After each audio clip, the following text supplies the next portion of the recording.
ایران کے بادشاہ نے اپنے بیٹے کو پڑھانے کے لیے ایک استاد صاحب کا بندوبست کیا. استاد صاحب کو کہا کہ میرے بچے کو دین پڑھائیے، میں چاہتا ہوں کل اس نے عنان حکومت کو سنبھالنا ہے تو یہ دین سے آگاہ ہو جائے، اس کو کچھ سکھائیے، پڑھائیے. بہت نیک بزرگ بڑے درویش عالم پڑھانے لگے، اسباق مکمل ہو گئے، دین کے اسباق قرآن مجید پڑھایا، احادیث طیبہ کا درس دیا، اصول فقہ سے روشناس کرایا. جب بچے نے مکمل تعلیم حاصل کر لی اور آمین ہو گئی، دستار ہو گئی، فارغ ہو گئے، تو پھر ایک دن استاد صاحب نے کہا بیٹے کل تم نے ضرور آنا ہے، کچھ بات کرنی ہے. شہزادہ گیا ملنے استاد صاحب سے. استاد صاحب نے کنڈی لگا لی، ہاتھ میں درہ پکڑ لیا، مار مار کے پورے وجود کو زخمی کر دیا. کوئی غلطی نہیں، کوئی بات نہیں، مارا. اب بچہ آیا آ کے بادشاہ سلامت سے کہا کہ ابا جی سمجھ نہیں آئی، بڑا مارا ہے استاد. تو سیانے تھے نا بادشاہ، یہاں تو قاری صاحب روز کٹہرے میں کھڑے ہوتے ہیں، مولوی صاحب آپ نے میرے بچے کو کیوں مارا ہے؟ آپ 8,000 کے مولوی ہیں، میرا کئی کروڑ کا بچہ ہے، سویرے بدل لیں گے. خبردار آپ نے بچے کو ہاتھ لگایا، اپنی حیثیت میں رہے معاذ. جو قومیں استادوں کو کٹہروں میں کھڑا کرتی ہیں وہ ترقی نہیں کر پاتی. جو استادوں کو کٹہروں میں روز کھڑا کرتے ہیں. کہا ابا جی بڑا مارا ہے، تو والد بڑے سمجھدار تھے، کہنے لگے بیٹا استاد باپ ہوتا ہے، وہ زیادتی نہیں کرتا، کوئی بات ہوگی میں تیرے استاد کو کٹہرے میں نہیں بلاؤں گا. اماں سے بات کی، اماں کہنے لگی بیٹا میں تیرے باپ سے کیسے بات کروں، ڈرا. وقت گزر گیا، 22 سال بیت گئے، 22 سال گزر گئے. بادشاہ کا انتقال ہوا، شہزادہ تخت پہ بیٹھا. پہلا حکم یہ دیا کہ میرے استاد کو بلاؤ. پہلا حکم. استاد جی بوڑھے ہو گئے تھے، چھڑی کے اوپر ٹیک لگا کے آئے اور بھویں سفید ہو کے جھک گئی تھیں. یوں آنکھ کھول کے بڑی مشکل سے دیکھا، کہنے لگے شہزادے حکم ہو. کم میں شہزادہ نہیں، اب میں بادشاہ بن گیا ہوں. استاد جی 22 سال بیت گئے، آپ نے مارا تھا، پر وہ درد چونکہ زیادتی کی تھی، میرا قصور کوئی نہیں تھا، تو نہ میری روح سے درد گیا ہے نہ میرے جسم سے گیا ہے. میں بے اختیار تھا، پوچھ نہیں سکتا تھا، آج با اختیار ہوا ہوں. سب سے پہلے پہلا حکم آپ کو دیا، بلایا ہے، بتائے کیوں مارا تھا، کیوں مجھے مارا تھا، میری زیادتی بتائے. تو استاد بوڑھے استاد کی آنکھیں آنسوؤں سے بھر گئیں. کہنے لگے بیٹے بس آج کے دن کے لیے مارا تھا، یہ جو دن آ گیا نا میری زندگی میں اس لیے مارا تھا، یہ میں چاہتا تھا میری زندگی میں وقت ہے، آج کے بس میری مراد پوری ہو گئی. کہ صاحب کس لیے، مجھے بھی سمجھائے. آپ فرمانے لگے کتنی دیر ہو گئی تجھے مار کھائے ہوئے، کتنا زمانہ بیت گیا. کہنے لگا 22 سال. فرمایا زخم بھولے تو نہیں، درد ختم تو نہیں ہوئی، تمہیں بات 1 منٹ کے لیے بھی تمہارے حافظے سے محو تو نہیں ہوئی. کہ استاد جی روز رات کو یاد آتی، روز خیال آتا تھا. استاد کہنے لگے بھائی تو بے اختیار تھا، پوچھ نہیں سکا، 22 سال تجھے یاد رہا، مجھے پتا تھا تو ایک دن حکمران بنے گا. میں نے تجھے اس لیے مارا تھا کہ بیٹے یاد رکھنا، کسی پہ ظلم نہ کرنا. اگر تجھے 22 سال تک یاد رہا ہے تو جس پر تو ظلم کرے گا اسے بھی قیامت تک یاد رہے گا. اور یہ یاد رکھنا تو آج با اختیار ہوا تو تو نے مجھے بلا لیا ہے، قیامت کے دن غریب با اختیار ہو جائیں گے، مظلوم با اختیار ہو جائیں گے. وہ با اختیار ہوں گے للہ الواحد القہار، رب کریم کی بارگاہ کے اندر ان کا اختیار ہوگا، اکیلے اللہ کی حکمرانی ہوگی. پھر وہ بلائیں گے بڑے بڑے کج کلا، دنیا میں جن کی پگڑیاں اونچی تھیں وہ سر جھکائے کھڑے ہوں گے. دنیا میں جو ڈکٹیٹر بنتے تھے ان کی پشتیں لال ہوں گی، ان کو غدار لکھا جائے گا، قیامت تک نہیں بھولے گا. ظلم کرنا تو سوچ سمجھ کے کرنا، اتنا کرنا جتنا تم سہ سکتے ہو، اتنی زیادتی کرنا جتنی قیامت میں تم برداشت کر سکتے ہو. میرے نبی کریم صلی اللہ علیہ وسلم نے فرمایا ظلم سے بچو، یہ قیامت کے اندھیروں میں سے ایک اندھیرا ہوگا. زندگی میں زیادتی نہ کریں. اگر تھوڑی دیر کے لیے کوئی چیز برداشت کر جائیں گے تو وہ فائدہ دے جائے گی، کچھ دیر کے لیے اگر سہ جائیں گے تو نفع مل جائے گا. سہنے کی کوشش کریں لیکن زیادتی نہ کریں. نظر کو، سوچ کو، ذہن کو پاک رکھیں. اور میرے بھائی زندگی پوری ظلم سے بچیں، زیادتی سے بچیں. امیر المومنین حضرت جناب سیدنا عمر فاروق رضی اللہ تعالیٰ عنہ رات گھر میں تھے تو رونے لگے، بڑی دیر تک روتے رہے. والدہ اٹھی تو صاحبزادے سے کہنے لگی پتہ کرو تمہارے باپ کو کیا مسئلہ ہے۔ شہزادے آئے، کہنے لگے امیر المومنین والد گرامی کیا ہوا؟ تو حضرت عمر فاروق کہنے لگے بیٹا اپنی اماں کو بلاؤ۔ والدہ آ گئی، کیا بات ہے؟ کچھ طبیعت خراب ہے تو حکیم کا بندوبست کیا جائے۔ تو حضرت عمر کہنے لگے کچھ بھی نہیں، آج مسجد سے نکلا ہوں تو نبی پاک کے صحابہ میری تعریفیں کر رہے تھے۔ یہ حضرت فاروق اعظم کے وصال کے قریب کے دن ہے۔ تعریفیں تو حضرت یہ رونے کی بات ہے کہ خوش ہونے کی؟ آپ فرمانے لگے نہیں، سوچتا ہوں باہر تو میں اچھا رہا ہوں، پتہ نہیں گھر میں ہی کوئی زیادتی نہ ہو گئی ہو، پتہ نہیں تمہارے ساتھ بھی میرے معاملات ٹھیک تھے کہ نہیں، صحابہ تو تعریف کرتے ہیں، رو رہا ہوں تمہاری وجہ سے نہ الجھ جاؤں، بیوی ہی نہ کہے میرا حق ہی ادا نہیں کیا۔ یہ لفظ کہتے کہتے پہاڑ ہے یہ شخص، کیسر و کسرا کانپتے ہیں۔ حضرت عمر رو پڑے، بی بی سے کہنے لگے مجھے اللہ کی رضا کے لیے معاف نہیں کر دیتی؟ میرے اوپر بوجھ تھا امت کا، میں ساری رات مدینے کی گلیوں میں پھرتا تھا، دن سارا مسجد میں گزرتا تھا، میں تجھے وقت نہیں دے پایا، معاف نہیں کر دیتی؟ تو زوجہ کہنے لگی نہیں عمر، میں نے بھی زندگی میں اپنا کوئی سکھ چین نہیں دیکھا، کوئی چاؤ پورا نہیں کیا، میں کیسے معاف کر دوں؟ میں نہیں معاف کرتی۔ حضرت عمر زمین پہ بیٹھ گئے، رونے لگے، کہنے لگے چل معاف کر دے۔ کہنے لگی ایک وعدہ کرو، قیامت کے دن رب کریم کی بارگاہ میں میری سفارش کرو گے؟ اللہ کی بارگاہ میں عرض کرو گے کہ اللہ اچھی تھی، مجھے کپڑے دھو کے دیتی تھی، روٹی پکا کے دیتی تھی، میری عزت کی محافظ تھی؟ جناب عمر کہنے لگے تیرے ساتھ وعدہ ہے، رب اپنے فضل سے عمر کو جنت دے گا تو عمر تجھے جنت میں ساتھ لے کر کے جائے گا، تیرے ساتھ وعدہ ہے۔ میرے بھائی جن کے دلوں میں احساس تھا کہ ہم سے کوئی زیادتی نہ ہو جائے کسی جگہ، وہ تو یہاں تک معاملہ کرتے تھے، یہاں تک ان کا خیال رہتا تھا۔ عزیزو، ایک تو نظر میں حیا پیدا کریں، والدین کی بہت بڑی ذمہ داری ہے۔ لاکھوں بچے مرضی کی شادیاں کر رہے ہیں، ہزاروں گھر اجڑ رہے ہیں، یہ وہ والا زہر ہے جو ہر گھر میں تیزی سے پھیلتا چلا جا رہا ہے۔ پہلے ہم کہتے تھے کہ بچہ باہر نہ نکلے، اب کہتے ہیں اللہ کہیں موبائل لے کے تنہا نہ بیٹھ جائے، کہیں تنہا نہ بیٹھ جائے، کیا بنے گا اس کا اگر یہ گندگی اور یہ ایسا نشہ ہے جو اجاڑ کے رکھ دیتا ہے انسان کی توانائیوں کو۔ ایک تو ذہن کو، طبیعت کو پاک رکھیں، دوسرا زیادتی کبھی نہ کریں۔ یہ دو سبق اگر امت کو یاد ہو جائیں تو پھر معاشرہ بڑی تیزی سے اصلاح پذیر ہوگا۔ نہ دیکھو دنیا کیا کہتی ہے، یہ دیکھا کرو رسول اللہ کیا کہتے ہیں۔ نبی پاک چھوڑ دو ساری دنیا کے دھوکے، سارے فیشن، ساری رسومات، ساری تہمات چھوڑ دو۔ نبی پاک کی غلامی عزت ہے، حضور کی غلامی۔ یار بندہ بالکل بے عمل ہونا، بالکل تو میری طرح داڑھی رکھ کے پگڑی باندھ کے بس میں بھی چڑھ جائے تو کئی لوگ سیٹیں خالی کر دیتے ہیں، کہتے ہیں بزرگوں یہاں آ جائیں، حضرت جی یہاں آ جائیں۔ تو پھر عزت کس چیز کی ہوئی؟ سنت مصطفیٰ کی ہوئی نا، پھر عزت نبی پاک کی سنت کی ہوئی نا، وقار کی ہوئی نا۔ ایک صاحب، ایک بچے نے داڑھی رکھ لی تو مجھے آ کے کہنے لگے حضرت جی لوگ بڑے بڑے لقب دینے لگے ہیں۔ میں نے کہا کیا؟ کوئی کہتا ہے حضرت صاحب، کوئی کہتا ہے قاری صاحب، کوئی کہتا ہے حافظ صاحب، کوئی کہتا ہے علامہ صاحب۔ تو میں نے کہا تیری موج نہیں بن گئی؟ 4 سالوں میں حفظ ہوتا ہے، تجھے مفت کا لقب مل گیا ہے۔ عرصے نظامی 8 سال میں ہوتا ہے، مفت کا علامہ بن گیا ہے، تجھے وقار نہیں دے دیا اللہ تعالیٰ نے؟ عزت، میرے اعلیٰ حضرت فرماتے ہیں عزت صاحب طبقات کہتے ہیں میرے مصطفیٰ کریم سید عالم صلی اللہ علیہ وسلم کے وصال ظاہری کے ایام قریب آئے تو حضور نے سرخ پٹی باندھی، تیز بخار ہے نبی کریم کو، 2 صحابہ سہارا دے کے مسجد میں لائے، نبی پاک علیہ السلام کو بظاہر سہارا دے کے لایا گیا۔ کریم رسول نے لوگوں کو جمع کیا، حضور آج کیا ہونے والا ہے، آج کیا کہا جائے گا، آج کس لیے میٹنگ بلائی ہے؟ نبی کریم کے کل صحابہ جب مسجد میں جمع ہوئے تو کھچا کھچ مسجد بھری ہے۔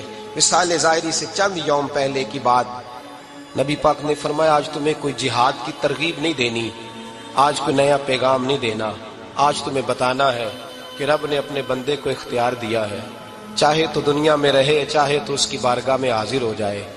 اس عبد نے بارگاہ ربوبیت کی طرف لوٹنے کا ارادہ کر لیا ہے۔